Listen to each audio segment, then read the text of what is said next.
নমস্কার বন্ধুরা, সবাই কেমন আছো? আশা করি সবাই ভালো আছো আর আমিও খুব ভালো আছি। চলে এসেছি আবার একটা ভিডিওতে।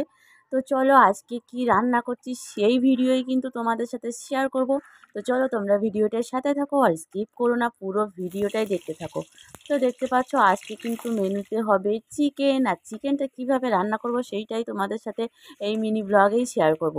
ফার্স্টে কিন্তু আমি চিকেনটা ভালোভাবে ধুয়ে পরিষ্কার করে নিয়েছিলাম। নেওয়ার পরে কিন্তু আমি আধা ঘন্টার জন্য ম্যারিনেট করে রেখেছিলাম। দেখতে পাচ্ছ এখানে আমি দিয়ে দিয়েছিলাম লবণ, আর আমি দিয়ে দিয়েছিলাম হলুদের গুঁড়ো, লঙ্কা গুঁড়ো, টক দই। আর সেই ফাঁকে আমি আলুগুলো কিন্তু ভেজে রেখেছিলাম, দেখতে পাচ্ছ।